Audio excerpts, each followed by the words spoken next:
Okay, so a few things. Yeah, we'll probably say this a few times, but so I have a couple practice final slash study guide things that I have physical copies of, but you're welcome to come find me and get a copy of. I'll try to carry them with me when I go like drop in office hours day. So if you want to get an actual physical copy of them, you're more than welcome to. I will also post them on Canvas after class today, sometime today.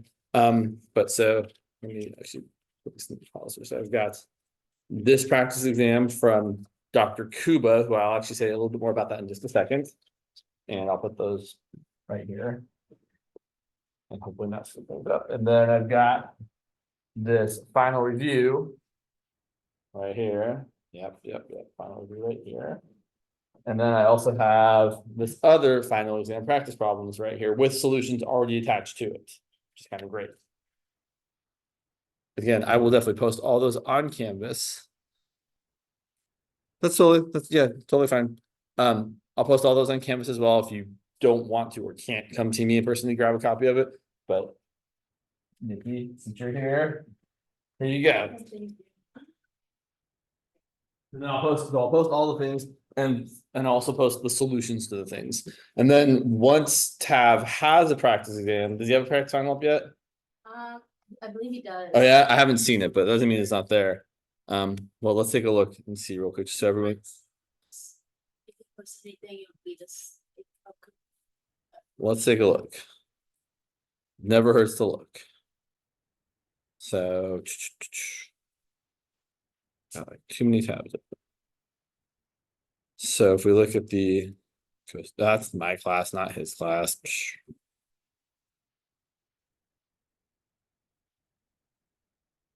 Wow, I'm really doing it. Okay, tab. There we are. So we look at his class real quick just to see. If we look at the exams and practice exams, which is all right. I assume it would be. Nope, not there yet. Here's something I'll point out, which I probably should have said earlier in the quarter, but kind of forgot about it. So Dr. Kuba was a instructor here for many years. Cool guy. He was one of my teachers way back when.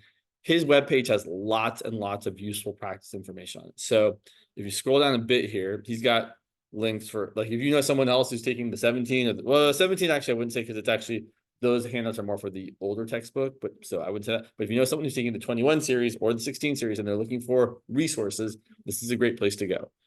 Specifically, if you go to the 16A website for us, scroll down, there are lots of quizzes with keys. There are lots of formulas. There are practice exams with solutions. There's practice final with solutions. There's also solutions to the actual exams he gave.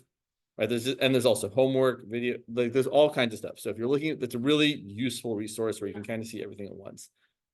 Specifically, yeah, and I will actually I think, you know what, that's a good question. I know in the past I used to have it just linked on the Canvas. I'm mildly surprised that I don't, or actually I'm curious whether or not I do is the actual question I'm asking myself. So we go back to Canvas for just a second.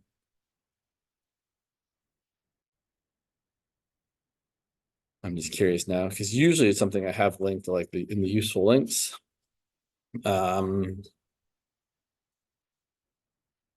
No, I don't have it linked. Usually I would have had it linked here, but I didn't, so I forgot. But so I'll put that up in Canvas as well. But just for your, like, when you take 16B next quarter, that's a great place to find other stuff. Yeah. So I was thinking we would work from the 16A final review today, right here, which you all maybe like to see. This lovely document here, and we'll kind of pick and choose problems that you want to see or I think are best to go over. Let's get this. I'm gonna try to like cool, that looks better. So I'm gonna work with problems from here, but if there's something you specifically see on this, Nikki, since you're the only one that has it, yeah, we can do 5 and 6, sure. We can do whatever you all want.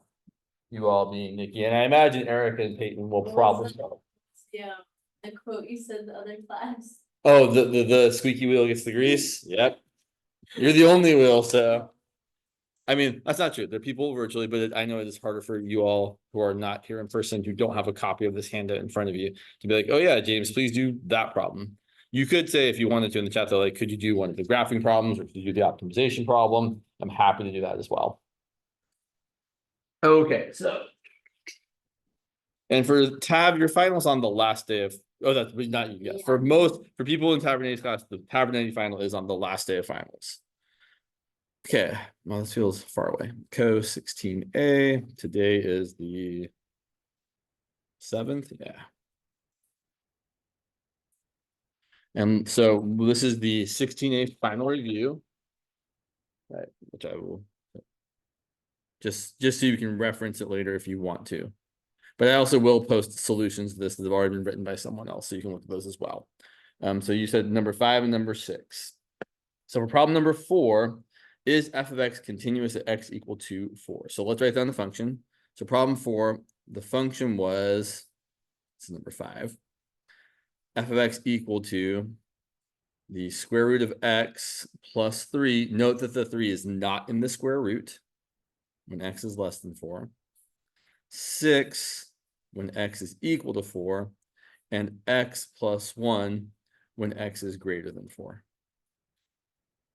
So to kind of go with the spirit of this question, so the question here is f of x continuous at x equal to 4?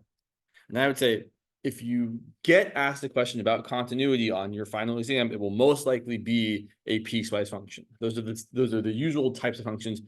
Well, I'll actually extend that in a minute here. But for now, if someone said to say whether or not a function is continuous at a point, it's usually going to be some sort of piecewise function. So looking back at question 4, because that's kind of the first part. Well, actually, so first we would check, does f of 4 exist?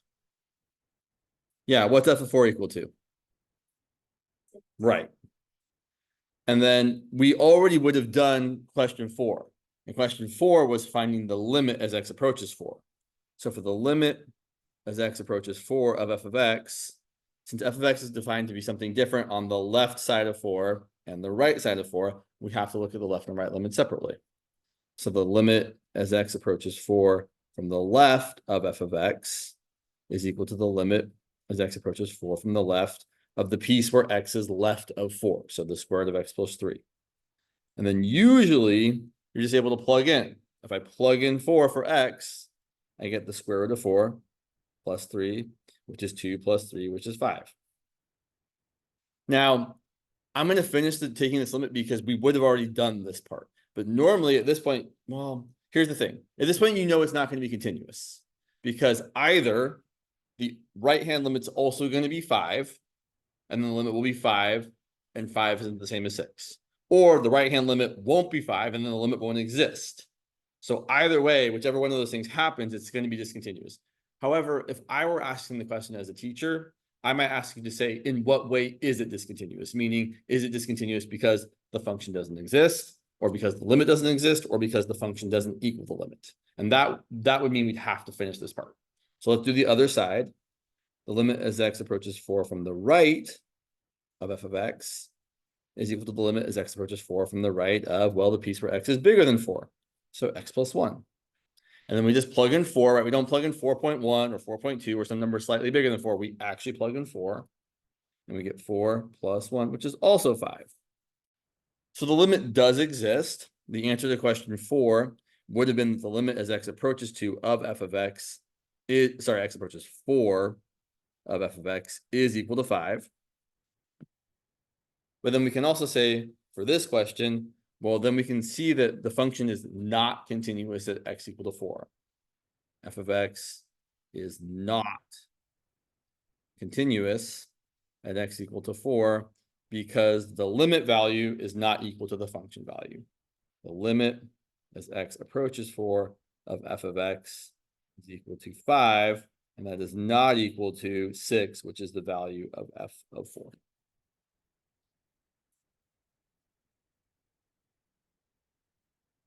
So typically, if someone is asking you to show a function is continuous or discontinuous at a point, this is the usual type of question. However, let me kind of extend that for just a second. Someone might also ask you, especially like if you're graphing something, to say, for example, if you had to graph f of x equal to, I don't know, say like x squared minus 9 over x squared minus 5x plus 6, they might ask you, where is this function continuous?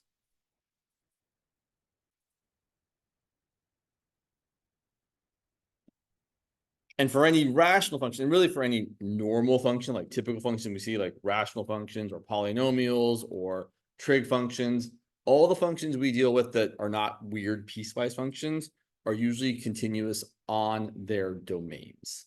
So all you really have to do to answer this question is answer the question, really, where is f of x defined? Or in other words, what's the domain of this function? Well, I know that I can't divide by 0, so I need to exclude the values where x squared minus 5x plus 6 is equal to 0. And that does factor. It factors as 6 and 5 is always tricky because it always factors, but you have to make sure you get the right signs. So I need to multiply to positive 6. Oh, does this factor? Maybe I might have messed it up. This one we need to multiply to positive 6 and have to negative 5. Oh no, it'll work. X minus 2 times x minus 3 equal to 0. So this function is undefined at x equals 2 and x equals 3. And rational functions are continuous where they are defined. So these places where it's undefined are the only places where it's not continuous. So if we said, where is f of x continuous? The answer would be, well, it's continuous on everywhere except for 2 and 3. And so if we want to write that as an interval, it's everything from negative infinity up to 2, union everything from 2 to 3, union everything from 3 to infinity. That's where this function is continuous. I will point out that this function actually would be easy to miss one of those discontinuities. So if you actually simplify this function or factor both the numerator and the denominator, it's equal to x plus 3 times x minus 3 on top, and it's equal to x minus 2 times x minus 3 on the bottom. And then those x minus 3's cancel, but the function is still undefined at 3. So it's equal to x plus 3 over x minus 2, but x is not allowed to be 3. What would we have at 3? We'd have a hole. Did you guys talk about holes? Briefly, yeah. So you get a hole exactly when you have a factor like this canceling. So since plugging in 3 makes you have a 0 on top and a 0 on the bottom, those factors cancel. And when you plug in 3, you would have gotten like 6 over 1, which is 6, but instead you get a hole there. So if I was going to, we might as well graph this now that I brought it. So if I was going to graph this, okay, we're not going to do all the graphing things here unless we really want to. But just to point out, if I look at this instead, let's find the usual things. The y-intercept would be, well, if x is 0, y is going to be 3 over negative 2. The x-intercept, and there is only 1. If I set the top equal to 0, right, I'm setting the whole thing equal to 0. But you really, really do, if you have a rational function and you can cancel some factors, you really should cancel them. Just remember that you're not allowed to actually have 3 as a value. If I set that equal to 0, I'm really setting x plus 3 equal to 0. So I get x equal to negative 3. Looking at my reduced version here, what's my only vertical asymptote, Nikki? Right. I get a vertical asymptote by setting the denominator equal to 0. So I get x equal to 2. And do I have a horizontal asymptote? I do. The degree on top and the degree on the bottom are the same. So the horizontal asymptote is 1 divided by 1. I'm going to ignore the first derivative stuff for the moment. So I was going to try and graph this with just that information, which I know is not what you're going to be doing on your test, but just to kind of, that's not the point of this question. We're going to have a y-intercept of negative 1.5, an x-intercept of negative 3, a horizontal asymptote of 1, a vertical asymptote of 2. And this function would look like this.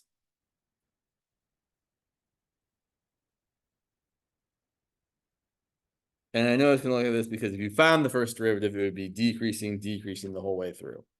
It's kind of neat. Now, there's one thing I messed up. I didn't mess up, but I haven't accounted for it. Over here at 3, 4, 5, 6, we should actually have a hole. So basically, you just remove that 1 point from the graph. And if you actually plug in x equal to 6, and again, my graph is a little bit off here, but if you plug in x equal to 6, you would get 6 plus 3. Sorry, I said 6. I'm sorry. I got it not 6. Hey, Erica. Hey, Peyton. If I plugged in x equal to 3, which is where I should have the hole, right? Not at 6, I'm going to get a y value of 6, which is why I said 6. So I plugged in 3, I would be getting a hole at 3, 6. Again, not something I think you have to worry too much about, but it kind of came from this example. So by the way, for both of you, here are some handouts as well. So here is a practice exam from Kuba, who is a former professor at UC Davis. And I'll post solutions to that. Here's the another practice final problems, which have solutions already attached to them. And here is the review that we're picking and choosing problems from today. I'll post solutions to everything on Canvas. And as I was telling Nikki and people on Zoom, Kuba still has his website up for students to use, and it's a really great resource. There are lots and lots of quizzes with solutions, practice exams with solutions, homeworks with solutions for 16A, B, C, and the 17 and the 21 series as well. But yeah, so if you're looking next quarter, if you're looking for other resources, that's a great place to start. Okay, so let's look at problem 6. So we just looked at problem 5 from this final review, showing that the function f of x equal to the square root of x plus 3 when x is less than 4, 6 when x is equal to 4, and x when x is greater than 4 is not continuous at x equal to 4, because the function existed, the limit existed, but the function value and the limit value were not the same, and they need to be the same to have continuity at point. All right, so let's look at problem 6. Oh yeah, more continuity. And again, if you have problem, if you look at this final review problems sheet and see something you would like me to cover, let me know.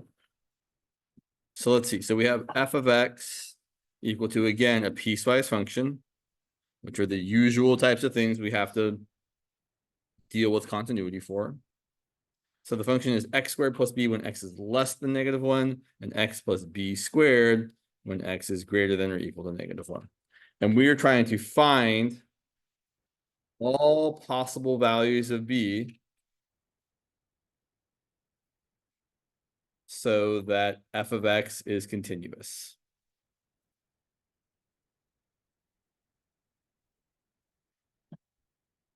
And I will just point out the f of x for sure is continuous everywhere except for potentially x equal to -1, right?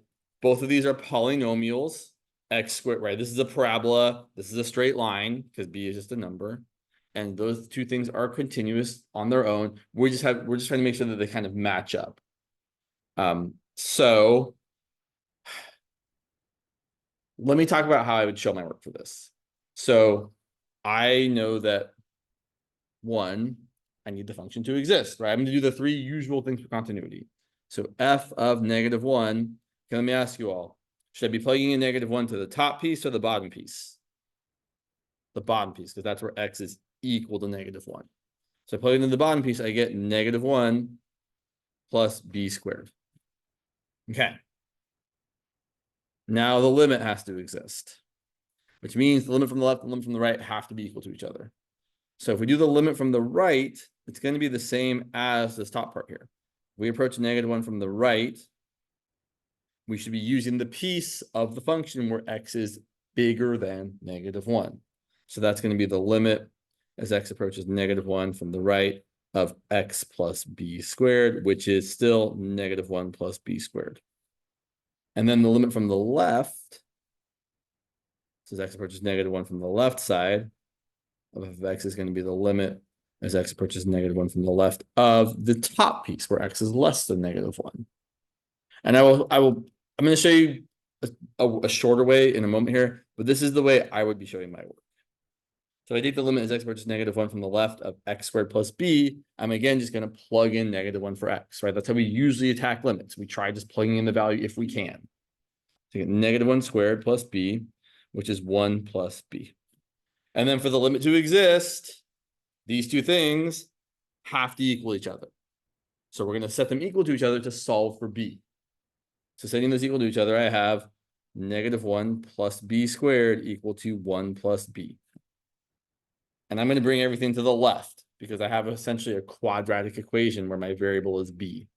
So bringing everything to the left, I have b squared minus b, and then -1 minus 1 is -2 equal to 0. We're going to factor. We're going to get b minus 2 times b plus 1 equal to 0. So we end up getting two possible solutions, b equal to 2 or b equal to -1. And that's enough, because if b equals 2 or b equals -1, then the limit value will be the function value.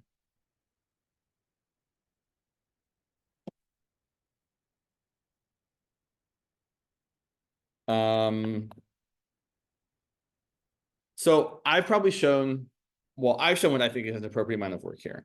But I imagine many people would look at this and say, I'm just going to plug in x equal to -1 to both pieces and set them equal to each other, which is essentially what we're doing. But I'm writing down here the place where it's coming from, right? The reason we set those two equal to each other after you plug in x equal to -1 is because the limit from the left and the limit from the right have to be equal to each other. But I could see a lot of people just jumping straight to saying, okay, yeah, I know we're going to say that -1 squared plus b has to equal -1 plus b squared, because we're just plugging in the -1 there and the -1 there and then saying they have to equal each other. I don't know how your teacher feels about you skipping showing this work. I know I would not feel good about my students doing that, but that doesn't mean that's necessarily the case for your class. So do with that what you will. You might ask how much work you are expecting. You might even ask during a test, like, can I just do this or do I need to show more work? It's hard for me to say exactly what the expectation is. I know I would want to see this work. Questions about that?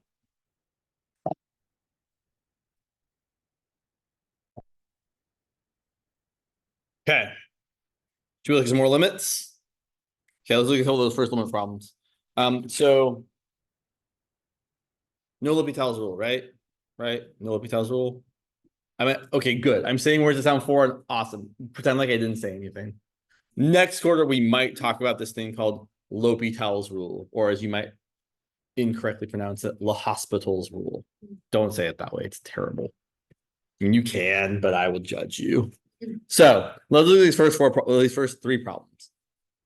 So problem 1, the limit as x approaches 4 of the square root of x minus 2 over x squared minus 16. And before you do anything else, you should plug in 4 for x and see what you get. Don't actually write it down, I think, but actually just plug it in. If you plug in 4, on top I get 2 minus 2, that's 0. On the bottom I get 16 minus 16, which is also 0. Excuse me. And we know when we have a 0 over 0, we have to do more work. You have to do some sort of algebra typically. Here, there are two things we're going to do. The first thing we're going to do is we're going to multiply by what? Right. Or more generally, what do we call that?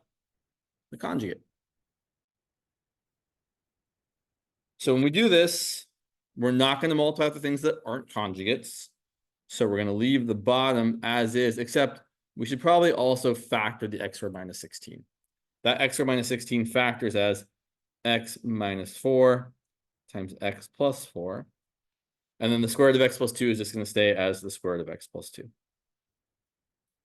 In the numerator, the square root of x minus 2 times the square root of x plus 2 is going to be what? Well, square root of x times square root of x is x. You don't get the middle terms. That's the whole point of multiplying by the conjugate.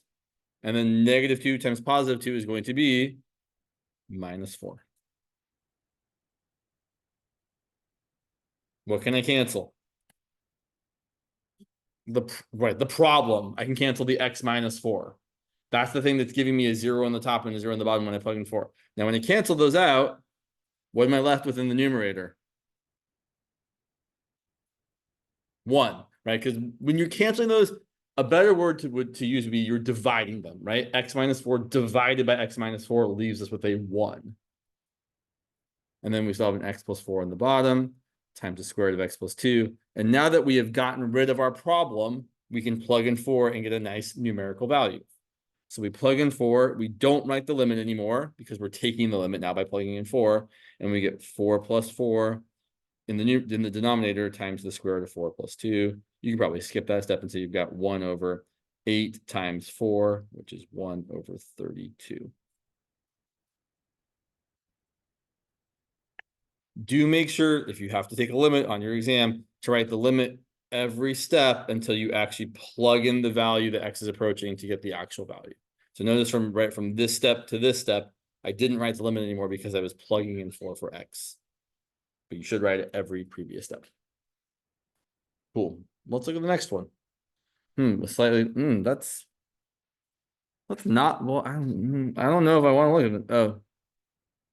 How's that problem? How's that? Oh, I was like, how is that different? Having a hard time seeing the difference there. So the next one looks almost the same, and I would not blame you because I couldn't see it myself. I would not blame you if you thought it was the same. Limit as x approaches 4 from the left of the square root of x plus 2 over x squared minus 16. And here's what I'll say about this. If you see on your exam specifically a one-sided limit, it is very, very likely that the answer is going to be either infinity or negative infinity. And the reason is because if you're taking a one-sided limit, it's often because you're getting something like a not zero on top over a 0 on the bottom. Let's see what happens when we plug it in. So I plug it in, I get 2 plus 2, which is 4, over 16 minus 16, which is 0. And if it's that kind of thing, I actually would encourage you to write it down. So I'm getting a 4 on top over a 0 on the bottom. All right, so now the question that we have to answer is the 0 on the bottom? It's not really 0. It's a number that's really, really, really close to 0. Is that number that's really, really close to 0, when I plug in a number that's a little bit less than 4, is that number on the bottom slightly positive or slightly negative? If I'm plugging in a number that's a little bit less than 4. You don't sound very sure. So think about it. If you plug in a number smaller than 4, like 3.9, 3.9 squared, is that going to be bigger than 16 or less than 16? Less. Right? If you take a number that's smaller than 4, right? 4 squared is 16. A number smaller than 4 squared is smaller than 16. And then if you subtract 16 from that number that's smaller than 16, it's going to be slightly. Number smaller than 16 minus 16 is going to be slightly negative. Let me show you. I'll show you another way of approaching this. But if I was doing it this way, I'd be like, oh, that's going to be slightly negative. And if you have a positive divided by a negative, that's going to be overall positive or negative. Negative infinity. Why infinity or negative infinity? Because again, when you divide by a super duper small number, the value gets very large. The example I keep in my mind is if you had like 4 divided by negative 1,000, which is a pretty small number, and it's negative, that's the same as 4 times 1,000 divided by negative 1. Right, we're just flipping and multiplying, and that's equal to negative 4,000. So when you take a number, a positive number, and divide it by a very small negative number, you end up with a very large negative number. Or more generally, when your denominator is big, your fraction is small. When your denominator is small, your fraction is big. And it can be positively big or negatively big. Now, there's another way of approaching this, or there's a way of approaching this that might feel a little bit easier to see why we're getting a negative in the bottom. So if I factor the bottom, that makes it just a tiny bit easier to figure out what's going on. So the denominator factors as x minus 4 times x plus 4. So now when I plug in my 4, square root of 4 plus 2 is still 2 plus 2, which is 4 on top. 4 plus 4 is going to be 8. And now a number smaller than 4, like 3.9, although I'm not actually going to write 3.9, minus 4 is slightly positive or slightly negative? Slightly negative. So overall, I have a positive divided by a negative times a positive, which is overall going to be negative.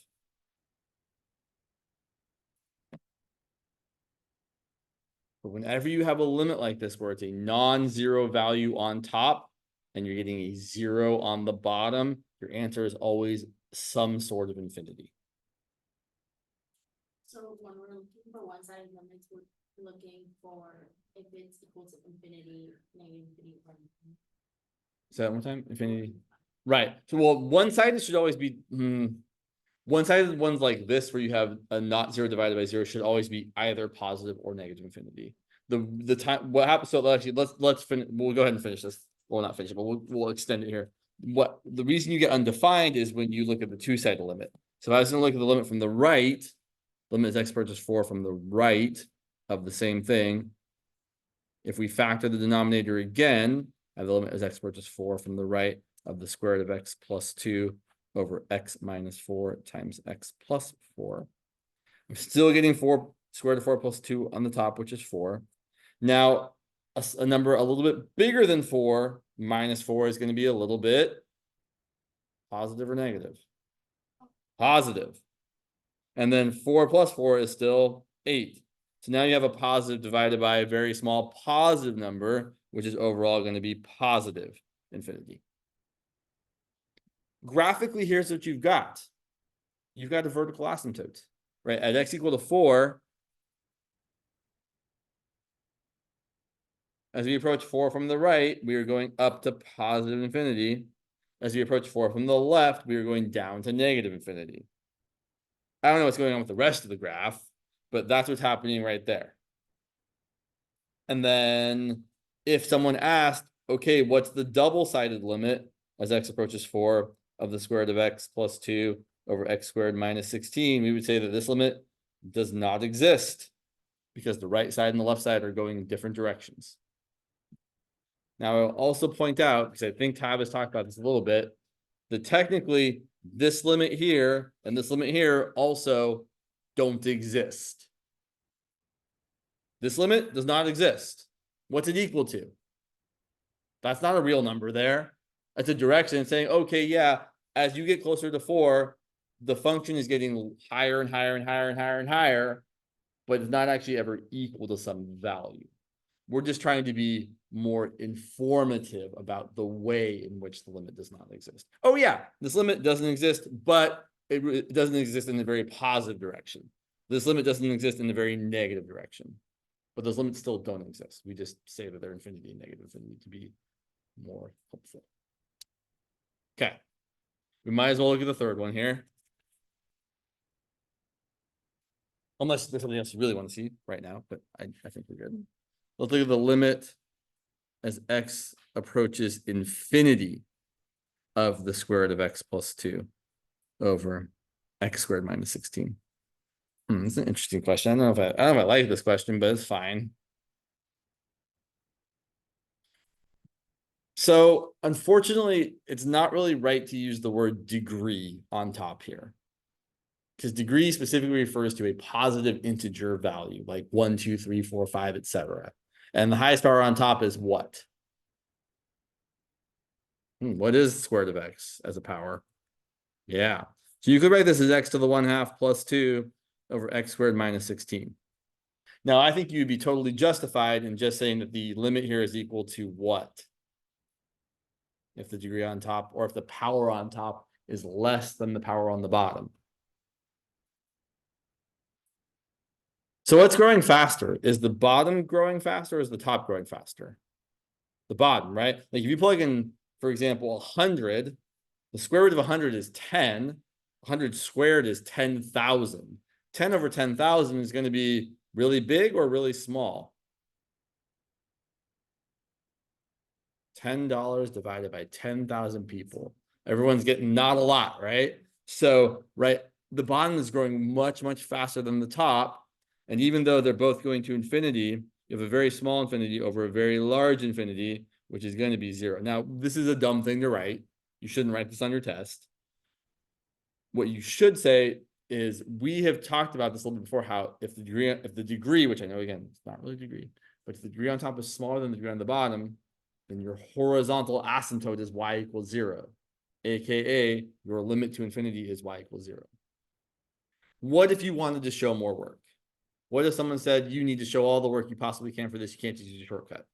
So if you remember, and I know it's been a while since like the first couple of weeks of class, but the way we would typically deal with something like this is you would divide everything by the highest power of x in the denominator. So we would divide everything by x squared. So limit as x goes to infinity of x to the 1/2 over x squared plus 2 over x squared over x squared over x squared minus 16 over x squared is equal to the limit as x goes to infinity. X to the 1/2 divided by x squared, we're going to simplify that as 1 over x to the 3/2, because 2 minus 1/2 is 3/2. Mine plus 2 over x squared over 1 minus 16 over x squared. And then 1 over something that's getting larger and larger and larger is going to go to 0. 2 over something that's getting larger and larger and larger is going to go to 0. 16 over something that's getting really, really large is going to go to 0. And you're left with 0 plus 0 over 1 minus 0. And 0 divided by 1 is? Right. 1 divided by 0 is? Thank you. Just want to make sure everyone's right. Cool. Good. I know it's not related to that. I just wanted to point it out, right? So 0 over 1, totally fine. 1 over 0, totally undefined. Oh, there was something. No, I think there wasn't. Yeah, so that's how I would show the work here. Yeah. All right.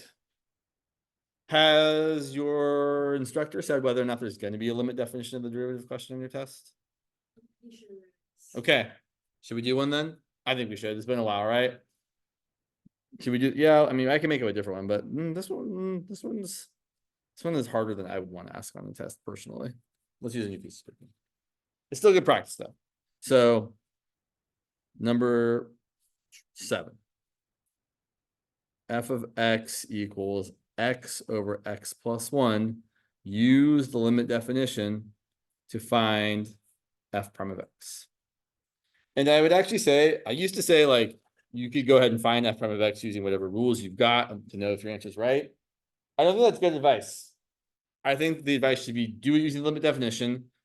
And if you make a mistake and get something not quite exactly right, you've still shown a lot of the right work.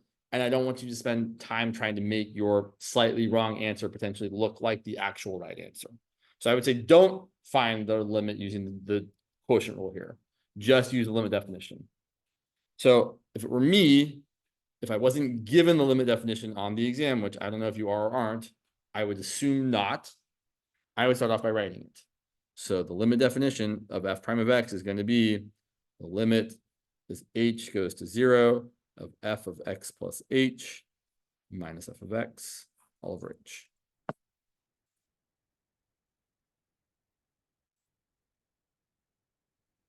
This is, I mean, there are other ways of writing it. This is the way I prefer, that I think is best. I think it's the way you did in your class, so you should do it that way.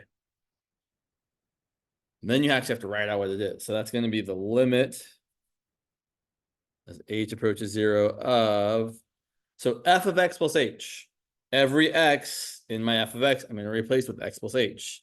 So it's going to be x plus h over x plus h plus 1 minus f of x, which is just x over x plus 1 divided by h.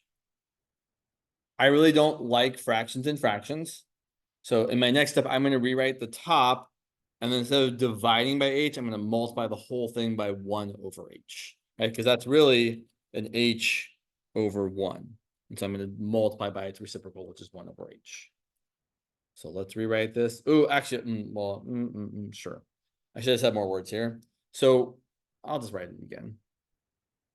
What I really want to do before I do that as well is I want to get a common denominator. And this is where I think people get tripped up. The common denominator here isn't just like you added an h there in the bottom. You actually have to multiply those two things together.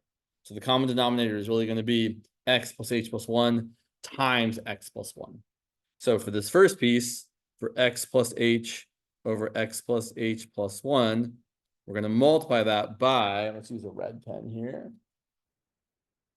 x plus 1 over x plus 1 minus, for x over x plus 1, we have to multiply by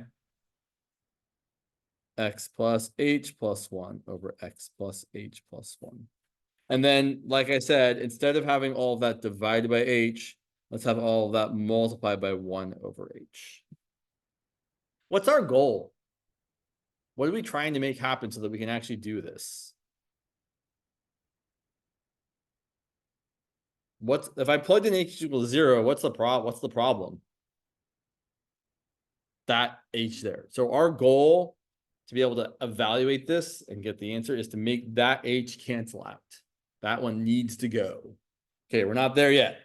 So let's actually simplify this. Here's where we have to be a little bit careful. You don't want to multiply the denominators. You do want to multiply the numerators. So in the numerator here, I'm going to have x plus h times x plus 1.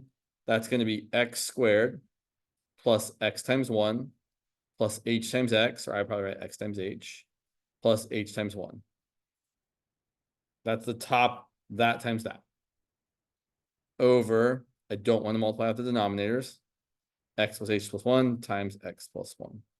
Minus, the second one's easier to multiply out. X times this is just going to be x squared plus xh plus x over the same denominator, x plus 1 times x plus h plus 1. Now we're going to combine these fractions together in one fraction. And hopefully not run out of room. So when I combine these together, my denominator is still x plus h plus 1 times x plus 1. And I would probably just write it out as x squared plus xh plus h minus x squared minus xh minus x. Because that minus sign has to distribute to all of the terms in the numerator. And then instead of writing all of that times 1 over h, I would just bring the h into the denominator here. That's what we typically do. And now I'm going to look for canceling stuff. And hopefully everything in the numerator that doesn't have an h will cancel out. Some of the things that have an h might also cancel, but all the things that don't have an h need to cancel. X squared minus x squared is 0. X minus x is 0. Xh minus xh is 0. So we're left with just an h. And then this h divided by that h is what? 1. So we're left with the limit as h goes to 0 of 1 over x plus h plus 1 times x plus 1. And finally, we now let h go to 0. So we just replace that h with a 0. And we get 1 over, I'm going to write it out the long way, which is kind of dumb. X plus 0 plus 1 times x plus 1. But that's really just x plus 1 times x plus 1, which is 1 over x plus 1 squared. To me, this is kind of the upper end of difficulty for these limit definition of the derivative questions. I don't feel like they should be harder than this. For me, on an exam, I'd probably ask one that was more like a polynomial. Like I would ask, like, use the limit definition to find the derivative of 3x squared minus 5x. That's what I would ask. But in fact, that's what you should do. On your own, not right now. You should practice that. Same question, but now do it for f of x equal to 3x squared minus 5x. Same process on your own sometime. You already know what the answer should be, right? What should the answer be? What's the derivative of 3x squared minus 5x? Right. So you know what the answer should be when you do that limit definition. You should try to make sure that you can get it to come out right. All right. Let's see here. Just looking around here. What seems good to me? Ooh, yeah. Let's do that one. Let's do number 9. Again, if you have requests, be the squeaky wheel. Find the, sure. Yes. Oh, yeah, good. Yeah. So the equation of the line tangent to x cubed plus 2xy plus y squared equal to 9 at the point 0, 3. Okay, so to find the equation of a tangent line, you need 2 things, right? We need a point, and what else? And how do we find the slope in calculus? Like, what's the main thing we do in calculus? We take derivatives, right? We haven't stopped using the derivative. But so what do I have to do here that no one told us to do, but we know we have to do when we're taking this derivative here? We have to use what method?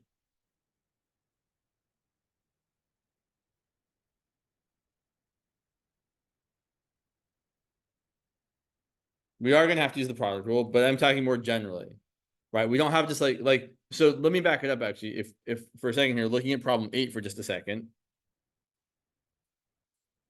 Problem, let's say, I don't know, let's say 8b for a moment here. So 8b, we're given that I'm going to write it as y equal to sine to the 6th of 5x plus 4 cubed. And I would actually rewrite that before I differentiated it. I have y equal to sine of 5x plus 4 cubed, all of that raised to the 6th power, which is going to be super gross, actually. I'm not going to lie. That's a terrible problem. If we take the derivative here, we're going to use the chain rule. We're going to get 6 times your stuff to the 5th power.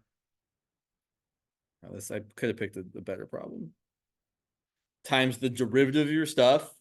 Derivative sine of some stuff is cosine of that stuff. Times the derivative of the inside stuff. Derivative of 5x plus 4 cubed is 3 times that stuff squared. Times the derivative of the inside stuff. The derivative of 5x plus 4 is just 5. But the point of doing this terrible problem was that our derivative was explicit. We had y as a function of x, and we just took the derivative using the normal rules. But here, we don't have that. We don't have y as a function of x. So instead of doing what we just did, we have to use the word that starts with an I. It's heavily implied that we should use implicit differentiation. So here's the deal. When we take the derivative of this, of both sides of this, we are assuming y is a function of x. We can't actually solve for y here. It cannot be done. But we're going to pretend like y is some stuff, is a function of x. We're going to use the chain rule, like you said. So I take the derivative of x cubed. What's the derivative of x cubed? 3x squared. I take the derivative of 2xy. We are going to have to use the product rule. And I like to think of it as the 2 going with the x. So I'm thinking of it as 2x times y. So product rule, what's the derivative of 2x? Times, leave the other part alone, plus 2x times what's the derivative of y? Right, good. Yeah, yes, I love it. Thank you. Okay, what's the derivative of y squared?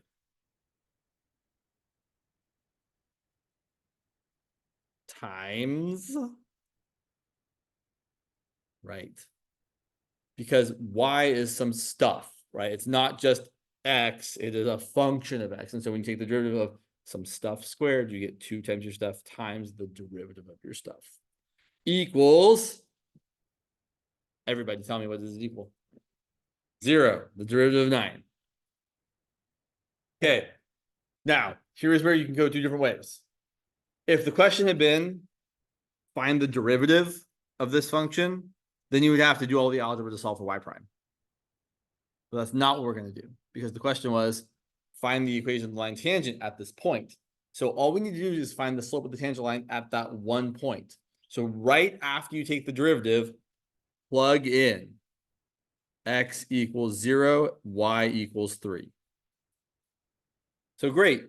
3 times 0 squared is 0. Plus 2 times 3. Plus 2 times 0 times y prime is 0. Plus 2 times y prime. Well, y is 3. So that's going to be 2 times 3 times y prime. 0. Great. Let's solve for y prime. Well, 6 plus 6y prime equals 0.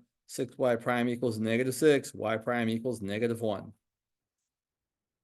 Much easier typically than solving for y prime algebraically and then plugging in your values.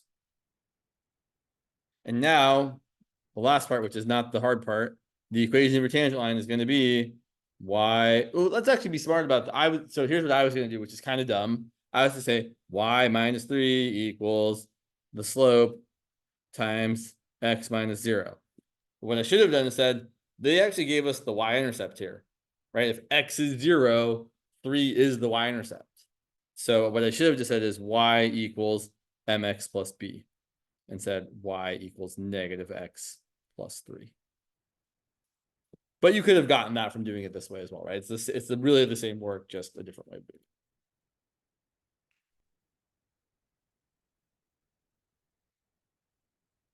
it. Okay, let us look at 10. So I will say we actually did 10 last time. 10 is the exact question we did on Tuesday. So let me come up with a different question if that's all right. A different related rates question. Yeah. So sure. Sorry. I think yeah, okay. Yeah, let's just do that part of it. Related rates. Okay, sure. So let's say a plane is flying at an elevation of 30,000 feet at a speed of, well, I don't want to do miles per hour because that's stupid. So here's a fun fact that I've learned in math that I think is neat. 60 miles per hour is exactly 88 feet per second. Kind of cool. It's kind of weird, but like the numbers all like there's a lot of there's a lot of factors to 5,280. So yeah, it just kind of works that way. So the plane flies about 400 miles per hour. Let's say it's 420 miles per hour, which is 70 is 760s, which is not a weird number to be a call from. Interesting. So let's say it's a speed of 500 feet per second. No one is ever really measuring plane speed at 500 feet per second, but whatever. Okay, so flying 30,000 feet high, and let's say, so 1 minute and 20 seconds after it flies directly overhead,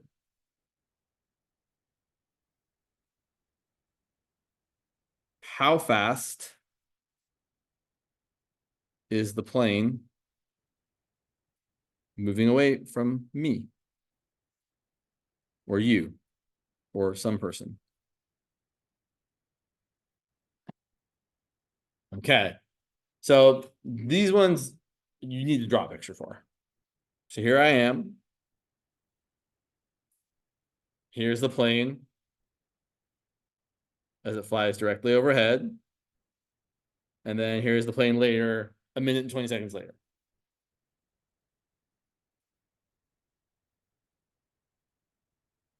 So when you're drawing these things for related rates problems or for optimization problems, you want to label the things that are changing.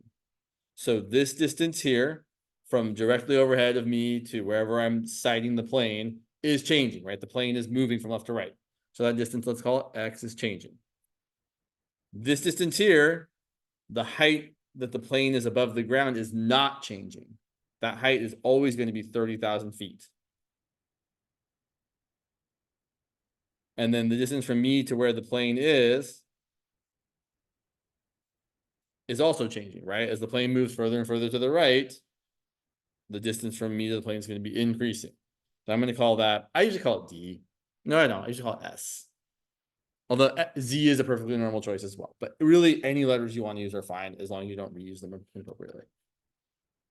Okay, so we are told the plane is flying at a speed of 500 feet per second. So dx dt is equal to 500 feet per second. And we're asked to find how fast the plane is moving away from me. So from me to the plane, I want to know how fast that distance S is changing.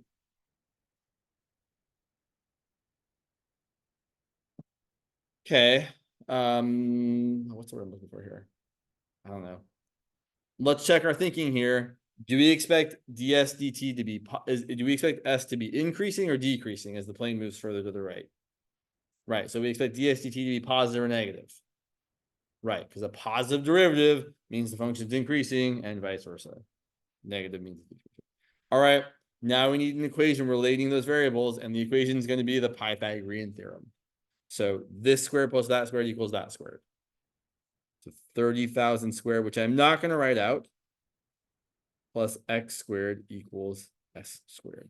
30,000 squared, I don't know, that's what, like 9 billion, I think, something like that. When you take the derivative, you're going to get 0 plus 2x times dx dt equal to 2s times ds dt. Just like with the implicit differentiation, x is a function of time in this case. And so the derivative of some function squared is 2 times your function times the derivative of your function. The function of some function squared is 2 times your function times the derivative of your function. Now we have to plug in. So if for me here, I might cancel the 2's on both sides. I might say, let's just write this as x times dx dt equal to s times ds dt. All right, and we don't know x or s yet, but we are going to. And hopefully I did the math in my head so things come out nicely. So how are we going to find how far the plane is away from being overhead? Well, how long did the plane fly for after it went overhead? A minute, and I know you can't read that. 1 minute and 20 seconds. Okay, so if it's going 500 feet per second, then x is going to be 500 feet per second times how many seconds?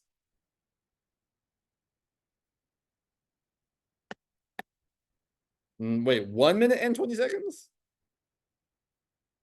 How many seconds is 1 minute and 20 seconds? 80 seconds. The seconds cancel, and you get 80 times 500. 8 times 500 is 4,000. So 80 times 500 is 40,000. Okay, so check this out. At the moment of interest, x is 40,000. And without using the Pythagorean theorem, you should all be able to reasonably guess what the hypotenuse is going to be if this leg is 30,000 and this leg is 40,000. 50,000, right? You have a 3, 4, 5, right? Triangle. It's just every side has been multiplied by 10,000. So this is going to be 50,000 at the moment of interest. So then we're going to say, all right, plugging in, x is 40,000. dx dt is 500. S is 50,000. And we're trying to solve for ds dt. I wouldn't multiply anything out yet. Here's what I would do. I'd say that ds dt is going to equal 40,000 times 500 divided by 50,000. Well, 40,000 over 50,000 we can reduce to 4 over 5. Right? 40,000 is 4/5 of 50,000. And then 500 divided by 5 is 100. So we're really left with 4 times 100. So ds dt is going to be 400 feet per second. I know those numbers were a little bit gross, but I really wanted you to see the fact that if you've got like a giant 3 and a giant 4, that's just a giant 5. Or a large multiple of 3 and a large multiple of 4, then that's a same large multiple of 5.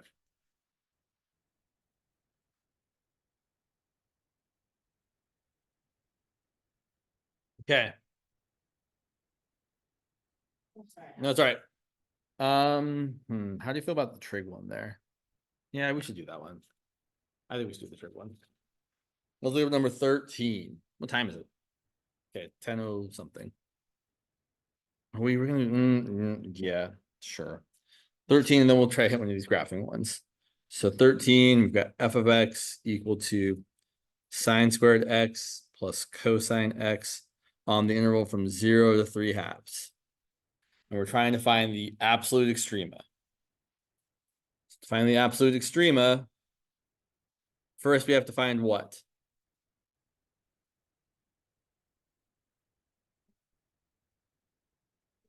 Right, critical values.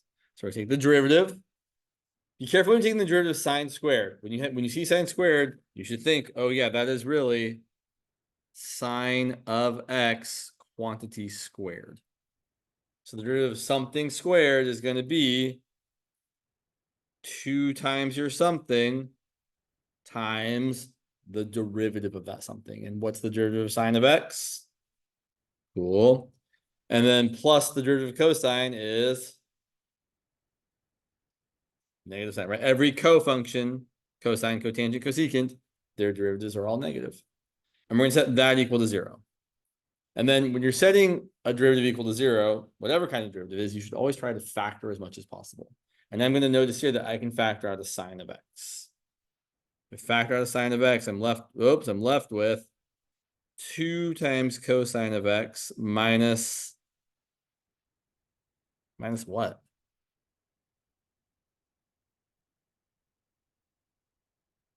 Yeah, minus 1. The sine of x divided by sine of x is just 1. Okay. So now we have to set that equal to 0. So if sine x equals 0, and this is the part of this problem that is going to be hard, what value of x, what angle do you take sine of to get 0? And that should say 3 pi over 2 up there. I'm sorry about that. Not just 3 over 2. That's 3 pi over 2. Yeah. So unit circle time. Over here at 0.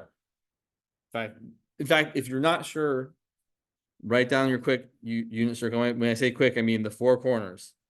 1, 0, 0, 1, negative 1, 0, 0, negative 1. And the angles are 0 radians, pi over 2 radians, pi radians, 3 pi over 2 radians, or 2 pi, but 2 pi is too big, so I need it. Okay, so sine is the which coordinate? The x coordinate or the y coordinate? The y coordinate. So which of these points have a y coordinate of 0?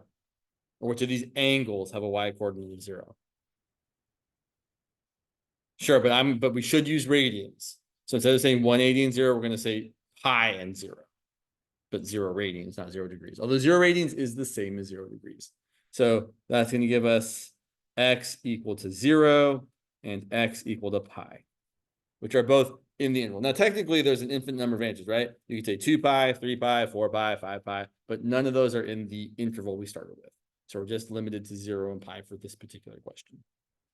Okay, what about setting this equal to 0? This is the harder part for sure. So we set 2 cosine x minus 1 equal to 0. I'm going to solve or isolate cosine. So I get 2 cosine x equal to 1, cosine x equal to positive 1/2. I will point out that from 0 to 3 pi over 2, we are in quadrants 1, 2, and 3, but not 4. And the only one of those quadrants where cosine is positive is in the first quadrant, because cosine is negative in quadrants 2 and 3. So there's only going to be one answer to this question. It's going to be some angle in quadrant 1. So does anybody know what angle you take cosine of to get 1/2? It is pi over 3. Good. Cool. So we have all of our critical points. And then to find the absolute extreme, we're not going to make a number line. We're going to plug them into the original function. So we're going to say, okay, we want to figure out what f of 0 is going to be, what f of pi over 3 is going to be, what f of pi is going to be, and also the other endpoint, 3 pi over 2. 0 was an endpoint as well, but we already included it because it was also one of our critical points. So we're going to find all of these values plugged into the original function. Okay, f of 0 is sine squared of 0 plus cosine of 0. Looking at our little unit circle here with just the corners, what sine is 0? Well, there's 0. What sine? 0 or 1? 0. What's cosine of 0? 1. So I'm going to get 0 squared plus 1, which is 1. Let's skip pi over 3. Well, actually, no, let's not skip pi over 3. You all told me that cosine of x equal to 1/2 means x is pi over 3. So cosine of pi over 3 had better be 1/2. And if cosine of pi over 3 is 1/2, then sine of pi over 3 is the value that always goes with 1/2, which is the square root of 3 over 2. Right? Those two coordinates always go together. So we're going to get the square root of 3 over 2 squared plus 1/2, which is going to be 3 over 4 plus 2 over 4, which is 5 over 4. Okay, if plugging in pi, sine of pi is going to be 0. Cosine of pi is going to be -1. So you get 0 minus 1, which is -1. And finally, plugging in 3 pi over 2, you get sine squared of 3 pi over 2 plus cosine 3 pi over 2. What's everybody looking at this little thing here? What is sine of 3 pi over 2? Yeah. So you get -1 squared. And what's cosine of 3 pi over 2? We can't see. 1. All right. And then you have to say which of those is the biggest. 1 or -1 or 5/4 or 1. Oh, sorry. Yeah, sorry. Yeah. So which of those 4 values is the largest?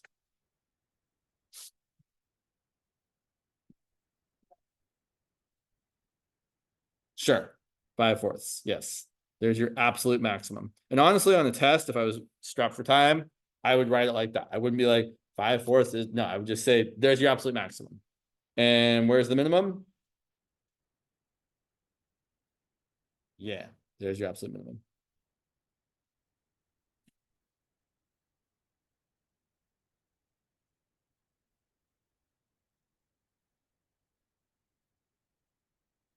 Sure. Let's look at the graphing problem. Because there's definitely gonna be graphing on this final exam, right? Like Top said for sure, like graphing all. Because I mean, clearly from your second exam, right, there were no graphing problems on it, right? It was like all the stuff kind of around graphing, as far as like finding the intercepts and the asymptotes and that kind of deal, but you didn't actually have to graph any of it. So, right, gotta test you on graphing.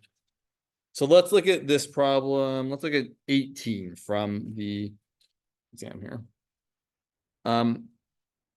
I don't know if he's going to ask you ones like this where they give you the derivatives or not. If they're gross, I could see giving you the derivatives. If they're not that gross, I could see making you find them. So here's the function we're given. F of x equal to x plus 3 over x squared.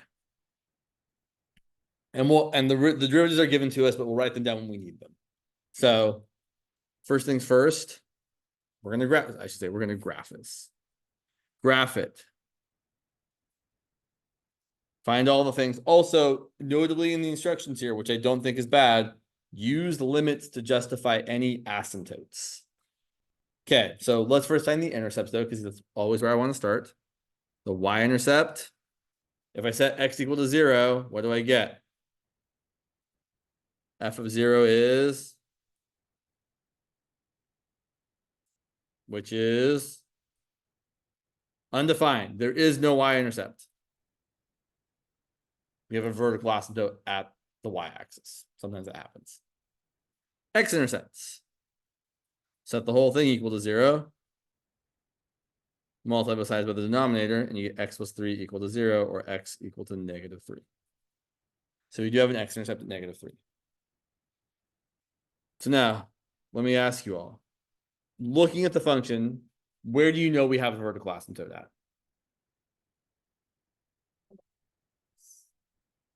Right, x squared equal to, which just becomes x equal to 0. Okay, but the question specifically said use limits to justify that. So here's what you have to show. The limit as x approaches what? 0 from either side. So you do have to do them one-sided. So from the right. So let me ask you, just don't look at your paper for a second. If you had a vertical asymptote, as x approaches the number that this vertical asymptote is, what should the y values do? But they're going to go to some sort of what thing? Infinity. So we're expecting when you're doing a vertical asymptote and you're actually using limits to show it's a vertical asymptote, the limit as x approaches some numerical value should either go up to infinity or down to -infinity. And here on top, we have a 3. On the bottom, we have a slightly positive number. And so we have a positive overall. How about as we approach 0 from the left? Well, the top is still 3. And the denominator, even though x is slightly negative itself, we have a slightly negative number squared. And anything squared is going to be positive. So you still have a positive divided by a positive, you're still going to get positive infinity. So what this is telling me, yeah. No, this is for vertical. So for horizontal asymptotes, you're always asking what happens as you go way out that way, as x goes to negative infinity, or as x goes to positive infinity. But here we're saying as x goes to 0, the y values do this. So graphically, what's going to happen here is at x equal to 0, we know we're going to be going up, up, up, up, up like that on both sides. That's what we just showed, was that when you approach 0 from the right, the y values go way up to infinity. And as you approach 0 from the left, the y values also go way up to infinity. I don't know if he's going to expect you to do this kind of way, but that's how you show it. I know I feel like I saw someone's practice test where they were doing this, so that's why I'm saying it. Let's talk about the horizontal asymptote. So for horizontal, first of all, do we have a horizontal asymptote? Yes. Yes, because the degree on top is less than or equal to the degree on the bottom. If the degrees were equal, the horizontal asymptote would be the leading coefficient on top or the leading coefficient on the bottom. But here the degree on top is less, meaning the horizontal asymptote is what? Right. Now we're still going to do the work to show it, but we know it's going to be 0. If the degree on top had been 1 larger, we'd have a slant asymptote, but we don't. So to find the horizontal asymptote, you take the limit as x goes to infinity of x plus 3 over x squared. And in this case, if your denominator is only one term, you can really kind of make it easy and say that's going to be the limit as x goes to infinity of x divided by x squared plus 3 divided by x squared. It's kind of like I divided everything by x squared. The top would be x divided by x squared plus 3 divided by x squared, and the bottom would be x squared divided by x squared, which is 1. Which is why, I mean, I guess I could write it if you really want me to. And then simplifying, you have the limit as x goes to infinity of 1 over x plus 3 over x squared, which is 0 plus 0, which is 0. And here's what I would do to kind of avoid doing too much work. Technically, you should look as you go to infinity or to negative infinity. But for any rational function like this, it doesn't matter, meaning it should be the same either way, right? It doesn't matter if x is really, really positively big or really, really negatively big, you're still going to get the same result. Because dividing by a really, really negatively big number is still going to give you a 0 here and a 0. Okay.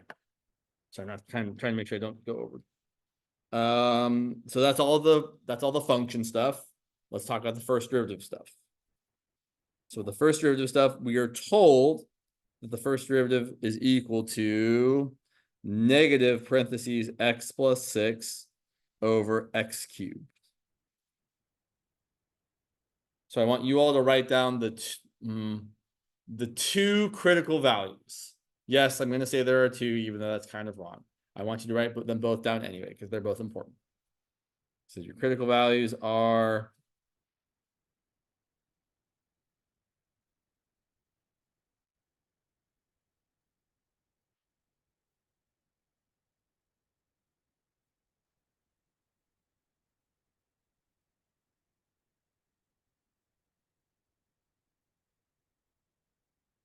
what's the real critical value here? Negative 6 is the real critical value because it makes the derivative equal to 0. What's the false critical value that we still need to include? Right. And it's a false critical value, not because it's making the derivative undefined, but because it's not in the domain of the original function. So these are both, when we're looking for critical values, we're trying to find where the derivative is either equal to 0 or undefined. Negative 6 makes it equal to 0 and is in the domain of the function. 0 makes it undefined, but is not in the domain of the function. So we know it's not a real critical value, but it's still important to include on your first derivative sign chart, which I have to assume they're going to want you to draw. Like if you're doing a graphing problem, you should always be drawing the first derivative sign chart, especially because it's going to help you graph it. The first derivative sign chart is my #1 tool for actually drawing the graph. Make sure you list your numbers in the right order. I was helping someone with a problem the other day, and they listed them in the wrong order. I was like, we need to get them in the right order because otherwise we're going to be off. So I need to have a 0 there, -6 to the left of it. And then I start picking points. And I do think, even though I like the other method of like looking at the powers, sometimes picking points is just faster. Pick 1. 1 plus 6 is 7. -7 over 1 cubed is going to be a negative over a positive, which is negative. Pick -1. -1 plus 6 is negative. Sorry, is positive, but then it's a negative of that. -1 cubed is negative, so a negative divided by a negative is positive. Pick -7. -7 plus 6 is -1. -1 is positive. The bottom cubed is going to be negative, so a positive over a negative is negative. So my function is decreasing, increasing, decreasing. Now we already knew, and again, I kind of like this idea that we've talked about where, someone, I forget who said it last time or a couple times ago, said you should just draw an open circle at 0 because we know it's undefined there. I think I prefer drawing the vertical asymptote there.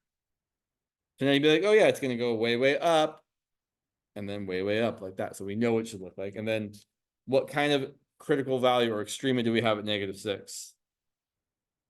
We have a relative minimum at x equal to -6. You should plug that back into the original function to find the corresponding y value.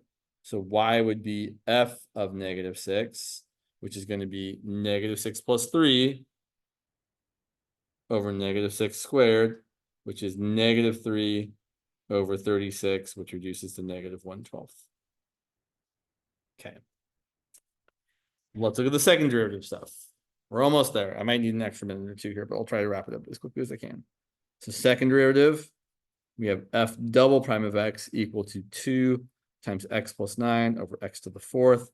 If we set that equal to 0 or undefined, we're going to get x equal to -9 as a true critical value of the second derivative. And again, x equal to 0 as a false critical value of the second derivative. And those on your sign chart. Picking a number larger than 0, like 1, top is positive, bottom is positive, so the whole thing's positive.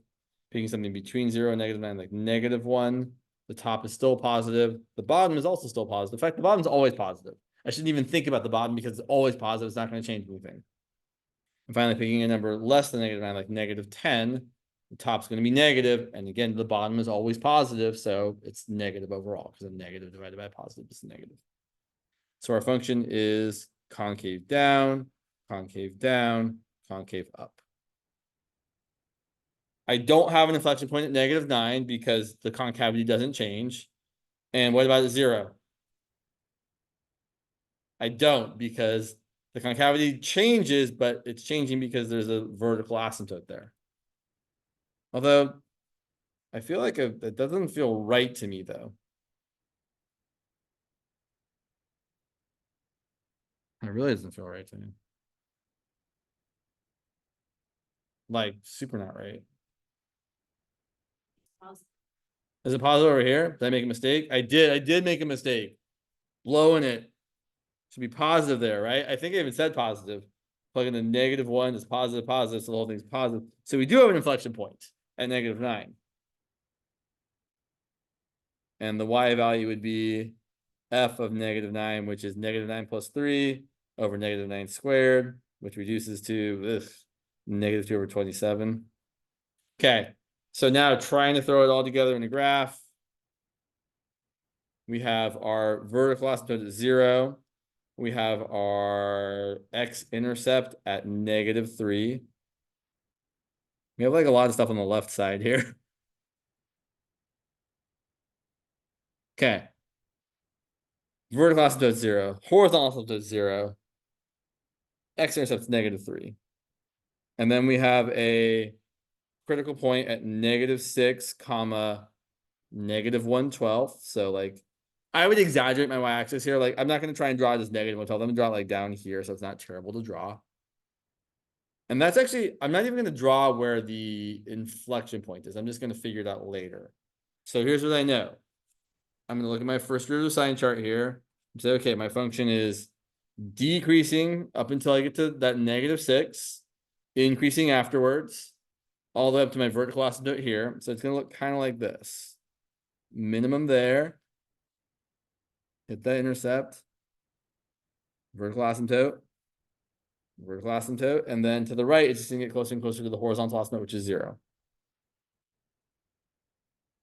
There's my relative minimum at -6, -1/12. And 3 clicks to the left. There's my inflection point at -9, sorry, you can't see what I'm writing. Apologies. -9, -227. I didn't do a great job of drawing my inflection point in the right spot, but as long as it's close enough, no one's going to care. And notably, our concavity is right. It's concave down over here. It looks like it's more like right there. Oh, well. Concave up through here, concave up through here. So the concavity looks right. But usually I would say when you're graphing this, as long as it's not some totally weird function, if you follow the first row of the sign chart for your graphing and pay attention to where your relative extrema are, the concavity should just kind of flow nicely out of that. The exception would be if you had some sort of thing where you had a cusp, then things are a little bit weirder.